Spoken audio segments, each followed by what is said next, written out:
Hey YouTube, what I got here is a Clausing 13 by 36 engine lathe. It was given to me by a friend. It's in really nice shape. The ways, it's kind of dirty from sitting in my shop. It's been sitting here for 2 years. I've never got around to it. The ways are in beautiful shape. The ground, I believe they're hardened ways. There shows almost, I can't see any wear on them. Everything's nice and tight, and I need to clean it, but it's really nice shape. He bought it off eBay and had it shipped to him. And he wasn't home when the delivery driver dropped it off, but supposedly it came with bunch of 3-jaw, couple 4-jaw chucks, all the tooling, the steady rest, a bunch of stuff, and it tipped over on the truck. And the delivery driver never said nothing. He tipped it back up, delivered it off, and left. And when he gave it to me, it was still on the crate, on the pallet that it was delivered in. But with doing so, when it tipped over, it bent the coolant tray or chip tray, whatever you want to call it. It does have a coolant reservoir in here. It bent that all up, and where the electronics are, where the electric controls are, this bent all up. This is what changes it from forward and reverse here. That's bent. It was all broke. But that's all that's wrong with this. And like I said, I've had it here for years. Probably, I lived here for about 3 years, so I've had it here for about 3 years. Never used it. Only thing I did was acquire a 4-jaw chuck for it. That's actually a little too big. That's a 10-inch, and I really need like an 8-inch. And I didn't want to mess with it. 240 3-phase. So that's when I bought this lathe.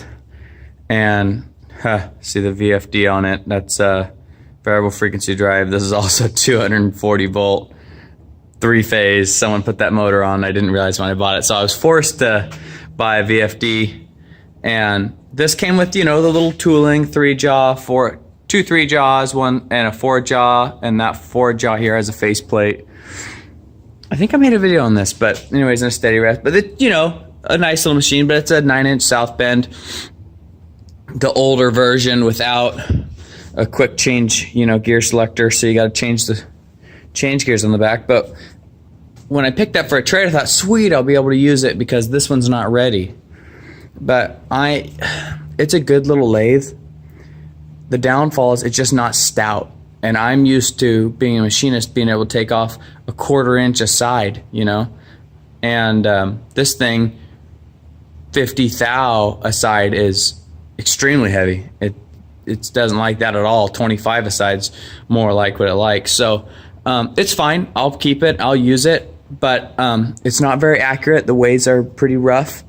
And it's just a little sloppy. It doesn't have roller bearing spindle or nothing like that. And so I just want to make a quick video that, it's kind of funny. This lathe, I got those shop lights on, bright.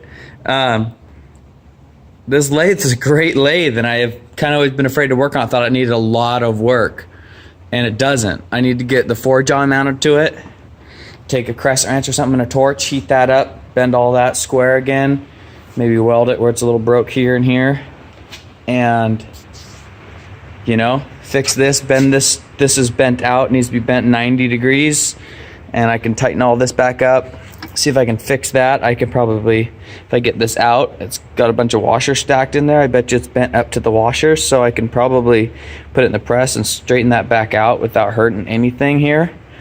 The motor spins over free. It's a really nice machine. It's got a 5C quick collet in there right now, which might be amazing, but I don't care because I don't want to call it. Morris taper number 3, and everything's again really nice. The tailstock's really stout, but that's a Morris taper number 2. So what I'll do is just so I can interchange tools from there to here, I'll get a number 2 to number 3 Morse taper adapters and stuff. And then I'll put a nice quick change tool post up here. Not very much stuff on YouTube about closings, the 13 by 36, but what I have seen on them is people love them. So I'm super excited to clean this all back up. I'm in this like machinist phase where I'm, you know, watching machinist videos and super excited about any time I see something cool. So I think in the next couple of weeks I want to clean all these up and get this one running. I think I can interchange that VFD for both of these with the, you know, just do a plug-in on this one and a plug-in on that one and just use that VFD for now. Eventually I'll have a nice VFD mounted up here somewhere. Probably come off a bracket or something, maybe off one of these Allen bolts, make a nice bracket that sits up here out of the way. But yeah, so I thought one of the things that just deterred me on this is when this was broke. And this rod is what hooks to that adapter right there that goes to the back of this that's bent, and that's where it's broke. And this whole time I thought it was broke inside, like I was gonna have to pull this headstock apart, and that's why I've never worked on it. And lo and behold, no, that just goes straight through the back of the headstock and hooks to there. So this is your, you can see this moving back there, but this is your on off forward and reverse switch, and you know, all your gears and blah blah blah. But I mean, this got in feed on your, you know, well, I'm drawing a brain fart, cross slide or whatever, and feed on your, you know, and you can thread and everything, and that just got a feed this way on that axis. But I don't know what size motor's in it. I'm gonna pull that apart later and see, but the motor spins free. Spins really nice. The belts are in good shape, and like I said, these ways, I don't know how much my phone picks it up. I mean, these ways are beautiful all the way, even back here. Not a single scar. I'm sure they're hardened ways, or this just has very little use. Been painted before. I believe closings were green. That is green underneath this gray. But I mean, these things get painted so much, it's hard to tell. I think that was originally red. That's supposed to be, it's a South Bend, so that's, I believe, supposed to be gray. But I'll just clean them up. But anyways, I just thought I'd share that with you. Kind of cool.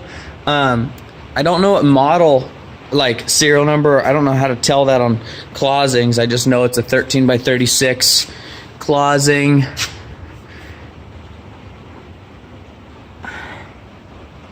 Atlas Press Company, Kalamazoo, Michigan. Huh. I heard of like Kalamazoo bandsaws and stuff. Maybe this is the same. Anyways, closing cluster or something, 13 by 36 engine lathe. So, oh, here we go. Oh no, that's just a tag for threading. But anyways, I don't, roller bearing, taper roller bearing, spindle, micro precision. Thought I'd make a cool video. Thought you guys would appreciate it.